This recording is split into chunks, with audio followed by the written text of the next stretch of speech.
Assalamualaikum warahmatullahi wabarakatuh. Kembali lagi di podcast Meja Guru bersama saya, Naura Maliha Salsabila, biasa dipanggil Naura, dari jurusan IPS. Episode kali ini, kita kedatangan bintang tamu yang gak kalah spesial dari episode kemarin loh. Nah, sebelum kita reveal siapa tamu kita hari ini, kita harus tahu dulu nih, topik apa sih mau dibicarain untuk hari ini. Dan topik kali ini adalah mengenyam pendidikan di luar negeri. Bintang tamu kita yang satu ini sudah mempunyai segudang prestasi dan kesuksesan di usia yang relatif muda. Ia juga berkarya di platform sosial media seperti YouTube dan Instagram. Layaknya tamu kita yang kemarin, ia juga kuliah di Kairo, lebih tepatnya di Universitas Al-Azhar. Penasaran kan siapa? Mari kita sambut Kak Akmal Hakim. Hore. Assalamualaikum Kak Akmal. Halo, Assalamualaikum. Gimana Kak Akmal kuarantin di sana? Apakah beda dengan Indonesia mungkin? Soalnya kan pasti beda banget ya kondisinya di sana. Kondisi di sana sih mungkin emang beda sih. Kalau di sini tuh udah mulai new normal ya, yang mana alhamdulillah kemarin itu udah mulai udah mulai ada sholat Jumat lagi gitu. Dan mungkin kalau untuk sekarang di masa pandemi saat ini keadaan di Mesir sih udah lumayan aman lah, udah jauh dari corona sedikit-sedikit gitu. Ya. Yeah. Nah, semoga Kak Akmal di sana nggak apa-apa kan, maksudnya masih sehat walafiat juga, dan mudah-mudahan Kak Akmal malah mungkin tambah lebih produktif di sana. Amin. Nah, amin. Nah Kak, seperti pepatah kalau tak kenal maka tak sayang. Nah, silakan Kakak perkenalkan diri Kakak dulu, karena mungkin beberapa dari teman-teman manfaat kita belum tahu Kakak siapa. Dan juga menceritakan sedikit aja perjalanan Kakak bisa sampai sini di Kairo. Biar penonton nggak bikin penasaran nih. Oke. Bismillahirrahmanirrahim. Jadi nama saya Akmal Hakim. Saya alumni Manfaat juga, alumni Manfaat Jakarta, jurusan agama tahun 2019. Yang mana sekarang alhamdulillah saya udah lagi kuliah di Universitas Al-Azhar Kairo. Kalau bagaimana ceritanya kuliah di Al-Azhar Kairo sekilasnya itu, mungkin itu ya berawal dari itu sih. Dulu karena emang awalnya dulu saya pesantren di Bogor gitu. Abis itu melihat kakak kelas saya beberapa ada yang kuliah di Universitas Al-Azhar Kairo gitu. Jadi, dan di satu sisi juga saya punya orang tua yang berlatar belakang agamis gitu, dan mungkin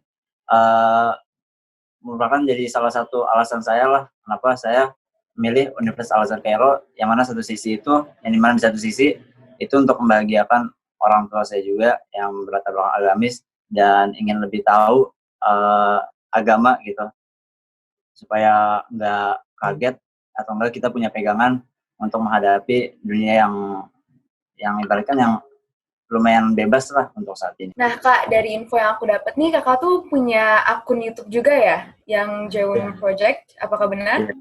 Benar. Nah, untuk teman-teman yang nonton, jangan lupa cek YouTube Jeun Project ya, di follow, di subscribe, dan di like juga. Untuk melihat keseruan Kak Akmal dengan teman-temannya di Kairo dan di Jakarta juga. Nah, apa benarkah Kakak juga ada usaha tote bag, rexelry.id? Ya, benar. Nah, kalau gitu untuk kalian yang mencari tote bag lucu, bisa nih sekalian support Kak Akmal juga, support lokal, bisa dicek nanti di description box. Nah, next kita akan lanjut ke segmen Q&A, di mana aku akan memberikan pertanyaan untuk Kak Akmal, dan tentunya Kak Akmal akan membagi ilmu untuk kita semua. Nah, pertama-tama nih, ya, aku pengen tahu Kak Akmal waktu menjadi murid di Manfaat itu seperti apa sih? Mungkin kakak belajarnya seperti apa, atau mungkin secara sosial kakak menjadi murid di Manfaat gimana?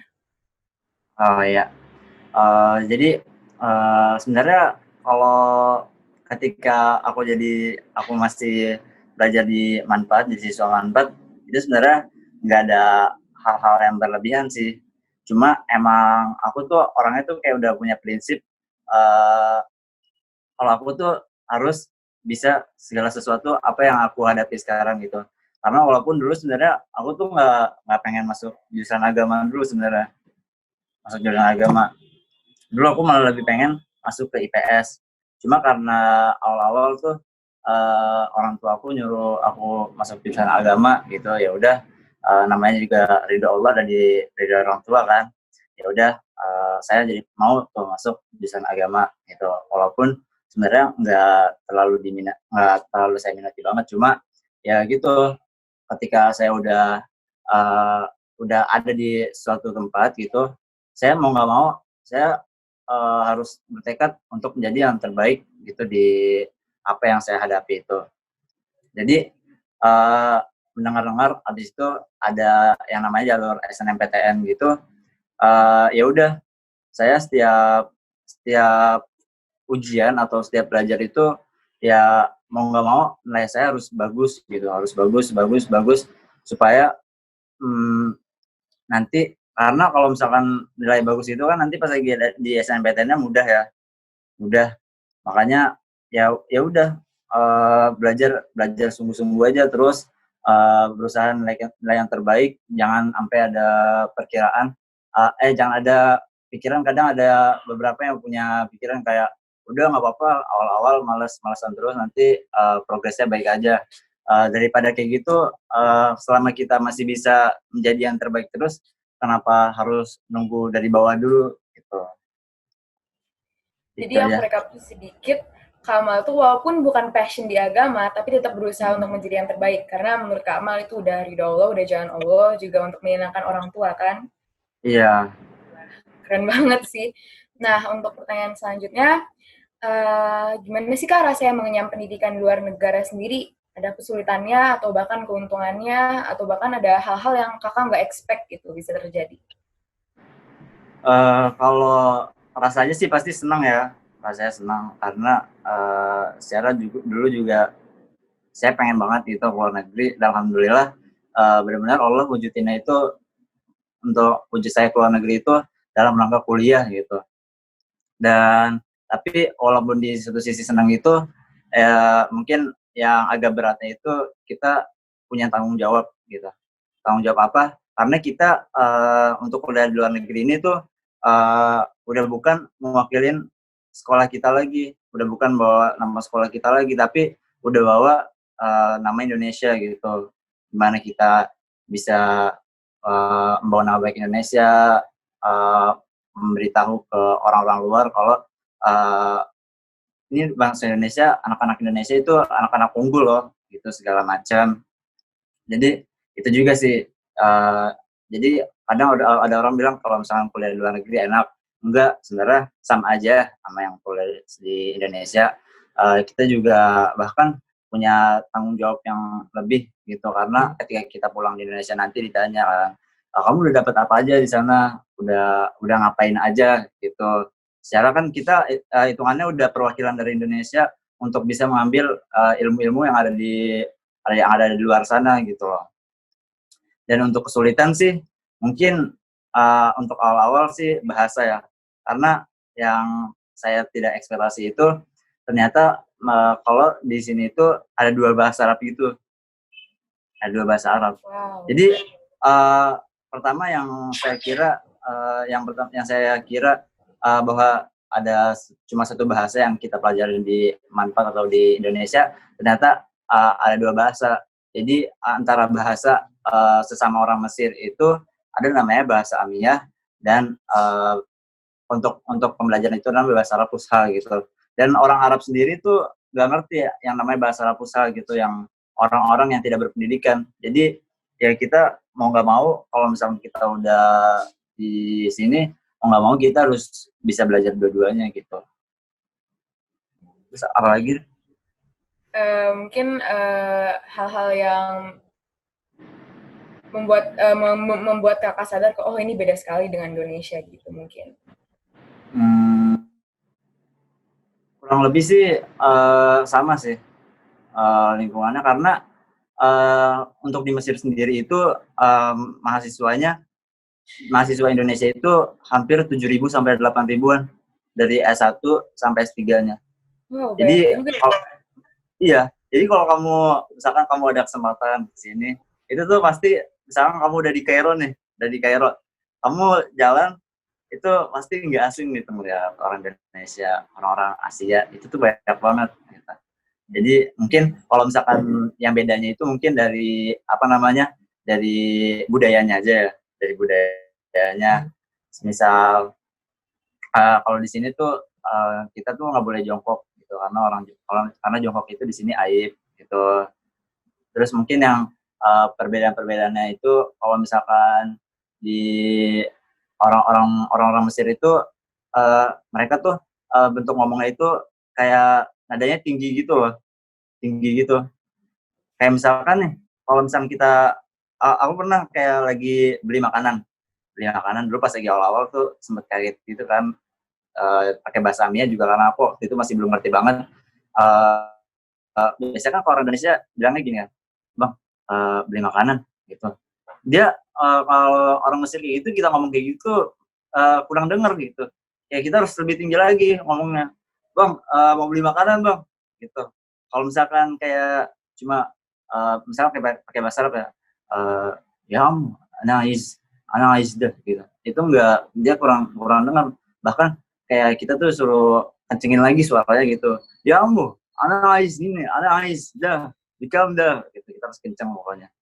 Bahkan jadi nggak heran kadang kayak misalnya kalau kita dengar orang Mesir ngomong itu kayak ngomel-ngomel gitu padahal enggak, emang lahja ngomong dia itu emang kayak gitu. Bahkan untuk mereka telepon dulu ketika asrama aku di sebelumnya itu kayak aku lagi di lantai 2, mereka lagi telepon di bawah, itu bisa kedengeran di lantai 2 karena emang kalau ngomong tuh kenceng banget gitu.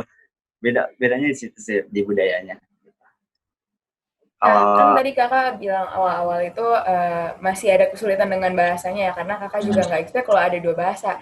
Nah, itu kakak cara ngatasinnya gimana ya, Kak? Nah, kalau misalkan bahasa itu tuh uh, yang saya paling ingat, yang saya ingat terus ketika saya belajar, ya kan di sini tuh ada setahun latihan bahasa dulu ya, ada setahun latihan bahasa. Di situ dokter atau ustadz saya yang di sana itu selalu mengingatkan kalau misalkan kalian mau bisa bahasa, kalian tuh harus nggak boleh malu gitu dalam dalam berkomunikasi sama yang lain gitu. Jangan dipaksain bahasa Indonesia mulu gitu. Kalau misalkan dipaksa bahasa Indonesia, ya nggak bakal bisa gitu loh. Karena yang namanya bahasa itu adalah sebagaimana kita sering kita berlatih bahasa itu. Maksudnya sebagaimana kita bermulazamah atau berinteraksi antar sesama gitu. Jadi modalnya tuh harus satu. Maksudnya kita harus sotoy dulu gitu. Harus sotoy-sotoyan. Iya, satu-satunya bisa atau enggak, yang penting kita sotoy dulu, ada kemauan. Nah, namanya abis itu kalau misalkan kita salah, ya namanya juga kita lagi belajar, nggak apa-apa, namanya salah gitu. Makanya ya kalau misalkan aku juga modalnya gitu sih. Kalau misalkan aku cuma kayak rebahan atau cuma kayak diem-diem dong di kamar, ya nggak bakal mungkin bisa bisa nggak bakal mungkin bisa itu berbahasa itu, karena ya kita harus fotoin dulu, kita keluar ngomong karena seberapa bisa bahasa kita, seberapa kita sering mengucap dan seberapa kita sering mendengar bahasa itu sendiri gitu. Karena kalau awal-awal kan mungkin kita kayak dengar suatu kata misalnya kita lagi belajar uh, misalkan satu kata yang sering kita dengar itu pasti kan bakal sangkut paut terus kan. Makanya kalau misalnya kita sering berinteraksi, ya cepet deh kita untuk bisa bahasa itu sendiri. Intinya harus sotoy dulu. Kalau misalkan masih malu, susah bisanya. Oke, berarti kuncinya itu sotoy dulu aja, pasti nanti bisa Iya. sendiri. Keren juga, keren. Nah, tadi kan kakak bilang kalau untuk masalah perkuliahannya sendiri itu nggak beda jauh sama yang di Indonesia. Tapi kan pasti ada perbedaannya, Kak. Nah, untuk sistem pendidikannya sendiri ini, apa sih yang membedakan dari sistem pendidikan di Indonesia, Kak? Mungkin kalau misalkan dari yang paling menonjolnya itu kalau misalkan di sini tuh nggak ada absen. Nggak ada absen. Nggak ada absen? Iya, nggak ada absen. Wow. Nah, jadi ya perlu diketahui kalau Al-Azhar itu punya dua sistem pendidikan. Yang pertama itu sistem formal, yang kedua itu sistem non formal. Sistem formal itu yang ada di perkuliahan, dan yang non formal itu yang ada di Masjid Al-Azhar. Itu kayak ibaratnya kayak kita talaki gitu, yang ada di Masjid Al-Azhar atau di tempat-tempat lain yang masih di bawah naungan Al-Azhar. Nah, misalkan kayak non formal itu kayak misalkan kita datang ke masjid nih, Masjid Al-Azhar nih. Di situ ada kayak talaki. Nah, itu non formalnya di situ. Maksudnya kuliahnya di luar jam kuliah gitu. Di luar jam kuliah. Yang satu itu di perkuliahan. Nah, yang di perkuliahan ini tuh nggak ada absennya. Jadi yang formal itu sama kayak yang ada di Indo. Jadi kayak kita masuk ke ruangan, nanti dosen menjelaskan. Habis itu kalau ada kesempatan muridnya bertanya. Kalau habis itu udah bertanya, dosen melanjutin lagi. Habis itu kelar. Sama kan sama di Indo. Cuma bedanya nggak ada absen. Nah, maksudnya kenapa nggak ada absen gitu? Berarti enak banget dong. Orang banyak yang cabut-cabutan, iya gak? Iya. Makanya Al-Azhar itu pasti netapin suatu alasan. Dan alasannya apa? Al-Azhar kenapa nggak ada absen? Itu supaya para mahasiswanya itu lebih aktif lagi di perkuliahan luar itu. Jadi maksudnya para mahasiswa Al-Azhar tuh misalkan milih fakultas syariah. Jadi mereka semata-mata tuh nggak cuma difokusin belajar syariah doang gitu, tapi dengan yang ada di luar itu, jadi para mahasiswa Al-Azhar tuh bisa meraup ilmu yang lebih luas lagi, enggak di bidang syariah aja, bahkan bisa di bidang Al-Quran, di bidang akidah, di bidang bahasa Arab yang lainnya, dan semacam-macamnya gitu. Makanya tidak absen, yang penting kamu lebih semangat untuk menuntut ilmu di luar Al-Azhar, maksudnya di yang non formalnya itu, supaya kamu balik ke negara kamu sendiri nanti itu dengan ilmu yang beraneka-aneka gitu. Enggak cuma sekedar kamu milih jurusan syariah Islamiyah, kamu belajar syariah Islamiyah doang, enggak. Tapi bisa belajar Al-Quran juga di luar perkuliahan itu sendiri gitu. Jadi istilahnya tuh mereka tidak mengeneralisasikan satu sistem gitu. Jadi maksudnya biar mahasiswa juga yang mempunyai mimpi untuk mengembangkan minat dan bakat mereka yang mungkin bukan di formal aja, itu mereka juga bisa biar seperti yang kakak bilang tadi, kembali tuh membawa banyak ilmu, nggak satu aja. Iya, karena di satu sisi juga Al-Azhar juga udah percaya gitu sama para mahasiswanya, ya udah jauh-jauh gitu, ya harus dimanfaatin lah sebaik-baiknya gitu. Karena kan Sebelumnya, iya, lanjut Kak. karena kan ya namanya ilmu kan juga nggak cuma ada di perkuliahan doang gitu. Karena kalau misalkan ditaruh di perkuliahan aja, nanti supaya nanti nggak kedapetan gitu yang lainnya. Maksudnya biar kuliahnya dapat, habis itu misalkan yang ada ikut organisasi juga dapat, yang terus yang misalkan mau belajar tambahan di luar Al-Azhar juga dapat. Ya pokoknya bisa dapat semuanya, asal jangan lupa sama tujuan utama mereka sebenarnya itu kuliah. Gitu. Berarti mengandalkan kedisiplinan dan kejujuran juga ya? Iya, itu penting. Nah, sebelumnya aku mau tahu nih, kakak jurusan apa ya di Kairo? Dan mungkin kakak ngambil non-formalnya apa? Kalau jurusan, aku ngambil syariah Islamiyah. Tapi kalau non formal itu,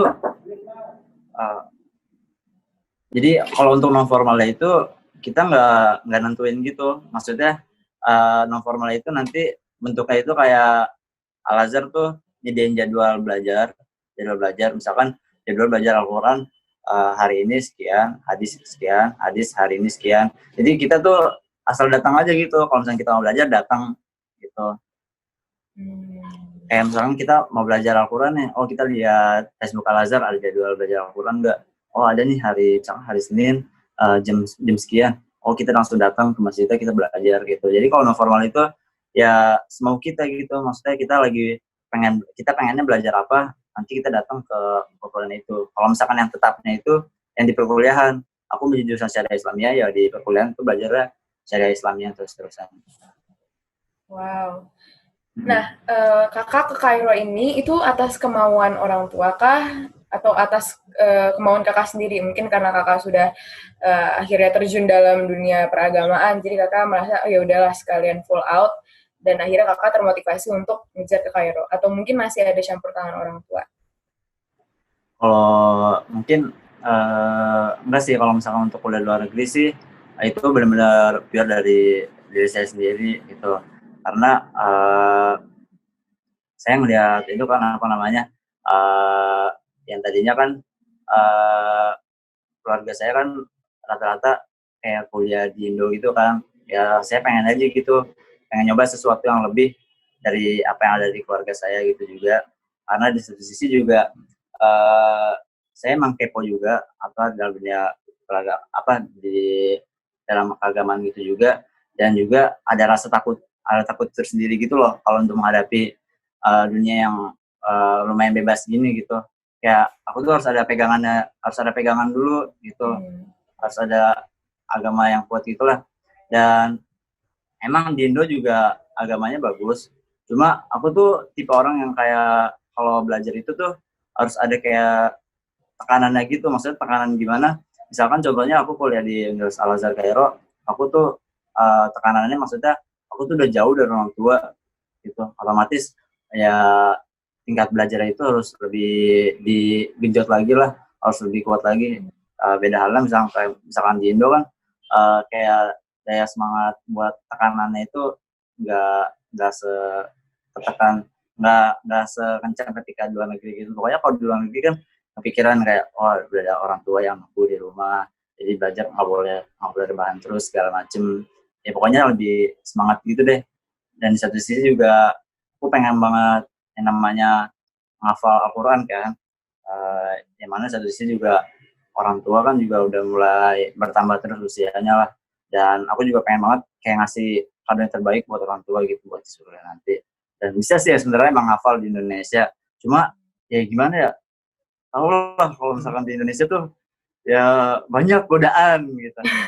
Ya makanya mungkin di satu sisi ya Allah mewujudin keinginan aku tuh, ya udah kamu kuliah di Al-Azhar gitu. Nah, pasti persiapan kakak untuk kuliah ke Kairo itu kan nggak singkat, pasti banyak persiapan yang mulai dari Iya, belajarnya. Itu kira-kira berapa lama, Kak? Dan dalam kurun waktu itu, kakak mengejar untuk mendapat beasiswa ke Kairo itu, motivasi apa sih? Apa motivasi yang membuat kakak tuh benar-benar, oh berarti saya harus benar-benar belajar biar saya bisa dapat ke Kairo. Karena kan, ya seperti yang tadi kakak bilang, di Indonesia tuh banyak banget distraksinya, jadi mudah banget ke distraksi.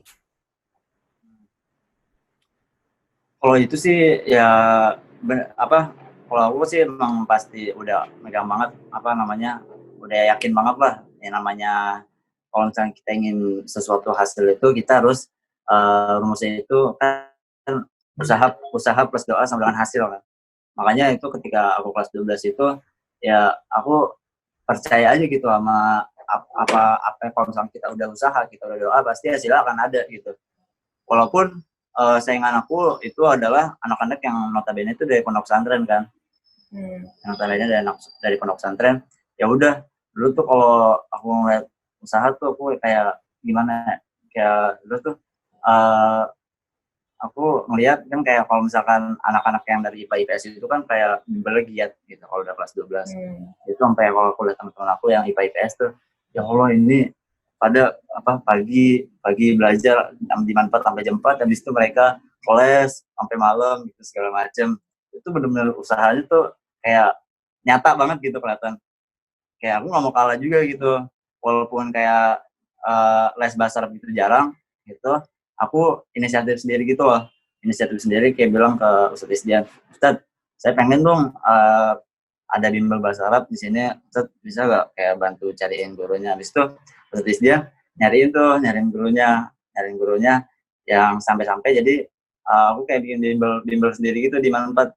Jadi tiap Sabtu, iya, jadi tiap Jumat Sabtu gitu aku kayak ngajak teman-temanku yang kayak ayo yang kalau misalkan mau belajar bahasa Arab itu buat persiapan ke Al-Azhar gitu, ayo nih Jumat sama Sabtu datang. Jadi kadang aku kalau misalkan Sabtu tuh pagi-pagi tuh datang tuh ke Manfaat, kadang kayak nyari kunci gitu buat apa namanya, buat buat kan kalau misalkan Sabtu kan pasti dikunci dulu kan, harus nyari mamang-mamangnya dulu buat bukain. Ya aku pagi-pagi udah nyari kunci ya, tapi di satu sisi maksudnya di situ aku kayak berharap aja semoga dengan aku berbuat kayak gini tuh sebagai wasilah atau perantara aku supaya bisa kuliah di Al-Azhar nanti gitu loh. Karena kita nggak ada yang tahu, siapa tahu dari kita berbuat baik seperti itu tuh Allah bisa jadi sebagai perantara kita gitu loh. Oh ini orang udah baik nih, ya udah nanti ada ganjaran, nanti kamu bisa kuliah di Al-Azhar gitu. Aku kerjain aja ikhlas gitu, habis itu sampai ya intinya tuh aku usaha karena ya habis itu disembari diiringi dengan doa gitu loh.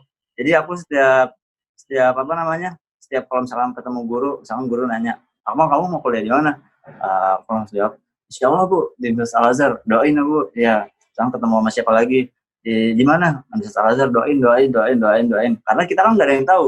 Dari setiap doa itu, misalkan ada yang dijabah sama Allah, kita nggak ada yang tahu. Ya kan?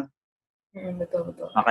Makanya aku, ya itu kalau misalkan aku udah, ya misalkan kayak kita, misalkan udah punya target, itu usaha jangan setengah-setengah, habis itu dikuatin lagi dengan doa. Kalau misalkan usaha sama doa udah kenceng, insya Allah hasil itu udah akan ada di depan mata. Dan walaupun misalkan seandainya kita nggak dapat hasil itu, kita harus ikhlas, kita harus percaya bahwa Allah tuh udah nyiapin sesuatu yang terbaik untuk kita nanti. Wow. Berarti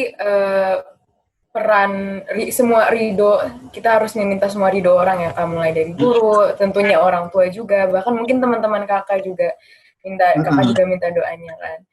Benar. Penting banget doa. Iya, tadi kakak juga mention kalau misalnya di keluarga kakak cuman kakak doang yang mengenyam pendidikan di luar negeri. Iya. Nah, itu kan pasti nggak mungkin dong kakak nggak kangen sama keluarga, apalagi lumayan cukup jauh kan jarak Indonesia ke Kairo, dan budaya juga di sana beda. Nah, cara kakak ngatasin kekangenan itu gimana deh Kak? Kalau itu sih pasti ya fit call-an sama keluarga di rumah. Karena sekarang kan udah canggih juga kan, beda sama zamannya Pak B.J. Habibie kan. Kalau Pak B.J. Habibie harus telepon umum dulu gitu. Kalau di sini kan udah ada feature line itu WhatsApp, jadi ya mungkin diusahain seminggu sekali atau seminggu sekali tuh kayak nelfon lah orang tua, tanya kabar gitu. Karena nggak bisa dipungkiri kalau aku tuh kayak semangat dalam belajar itu membara lagi itu ketika kayak udah telepon sama orang tua gitu loh. Jadi kadang kayak kalau misalkan obat aku kalau misalkan lagi malas itu ya nelfon orang tua, ngeliat orang tua, kayak orang tua tuh udah maksudnya udah sepenuh hati gitu loh ngelepasin anaknya jauh-jauh gitu, yang mana pasti juga kangen segala macem ya. Makanya dengan aku menelpon orang tua itu bisa jadi jadi bikin aku semangat banget untuk belajar. Bahkan kalau misalkan lagi ngedown juga ya udah telepon orang tua, soalnya itu obat banget kalau misalkan untuk orang-orang yang kuliah di luar negeri gitu. Wow, berarti maksudnya menurut aku jarang banget ya orang yang kalau misalnya down, biasanya mereka mungkin jalan-jalan atau hangout sama teman, tapi kakak malah telepon orang tua, melepas kerinduan, dan akhirnya bukan hanya melepas kerinduan, kakak juga malah makin semangat. Karena dengan itu juga, kalau misalnya kita sama orang tua kan otomatis orang tua kan ngedoain kita secara langsung juga. Kayak itu tuh ya namanya doa orang tua kan juga ya mustajab lah gitu. Ya udah, banyak manfaatnya pokoknya kalau misalnya orang tua.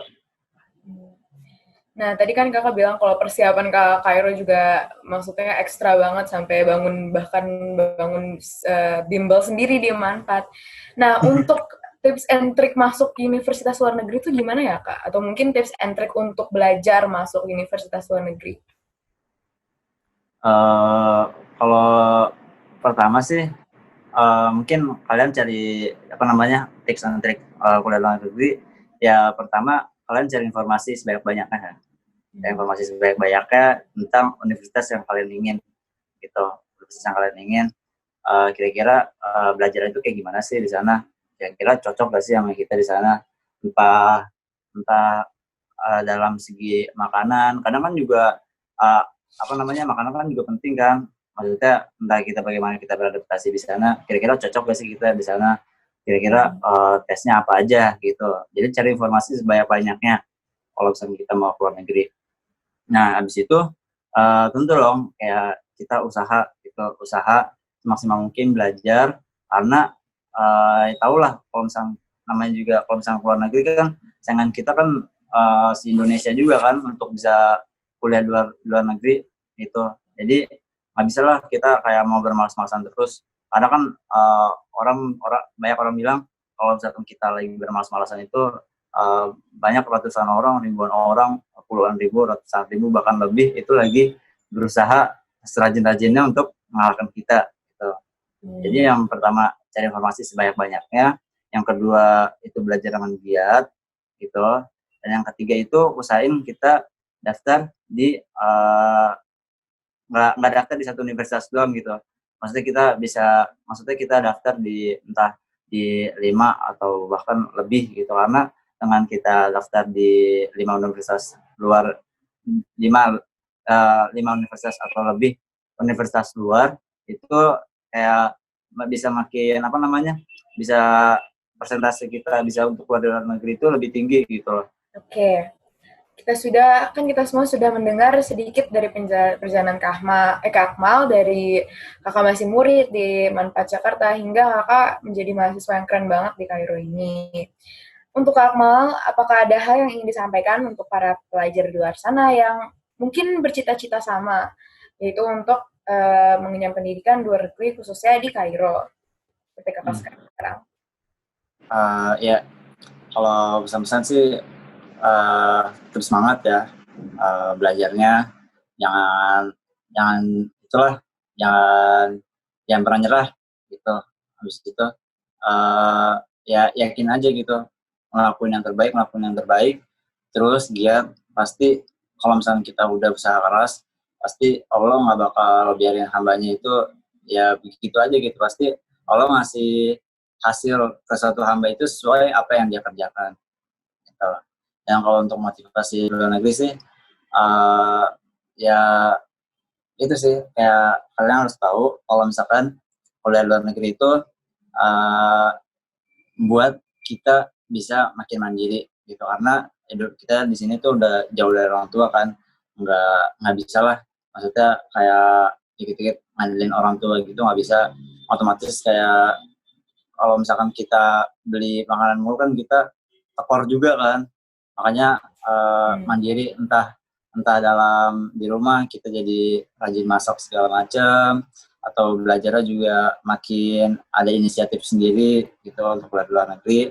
Habis itu kuliah di luar negeri juga buat kita tahu budaya-budaya orang-orang di luar sana itu gimana gitu, karena nggak sama kan budaya Indonesia sama budaya yang ada di luar gitu. Jadi makin kebuka lah mindset kita di luar ini. Dan itu juga sih jadi kita juga nggak seenak-enaknya gitu bahwa berperilaku yang ada di Indonesia yang kadang kita anggap wajar, tapi padahal sebenarnya bagi orang mereka itu nggak wajar gitu. Kayak contohnya kayak di sini pakai sarung tuh, di sini tuh tandanya aib gitu, nggak boleh pakai sarung. Kalau iya, kalau pakai sarung itu aib. Kalau di Indo kan itu udah malah buat pakaian sholat ya kan. Kalau di sana nggak boleh, makanya orang Mesir tuh nggak pernah kelihatan pakai sarung, pasti pakai gamis terus. Gitu. Dan yang terakhir ya itulah, dengan kuliah di luar negeri itu membuat kita makin cinta tanah air. Kenapa? Ya karena itulah kita jauh kan dari tanah air, itu pasti kangen banget, pasti bersaing dengan antar negara yang lainnya, dan pasti pengen banget gitu ngebanggain negara kita sendiri, apalagi kata teman saya, sesuatu yang paling bangga itu, yang paling bahagia itu bagaimana kita mendengar lagu kemerdekaan bangsa Indonesia itu, tetapi kita itu lagi nggak ada di tanah air. Mungkin itu aja. Terima kasih Kak Akmal. Well guys, saya ucapkan terima kasih banyak ke Kak Akmal yang udah bersedia untuk berbagi sebongkah kehidupannya di sini. Mulai dari masih menjadi murid manfaat hingga menjadi mahasiswa keren yang mempunyai akun YouTube dan juga mempunyai usaha sendiri bahkan. Sebelum kita akhiri podcast kali ini, jangan lupa klik tombol subscribe, like, share, dan juga klik bel notifikasi biar nanti nggak ketinggalan konten-konten menarik selanjutnya. Saya pamit undur diri. Wassalamualaikum warahmatullahi wabarakatuh.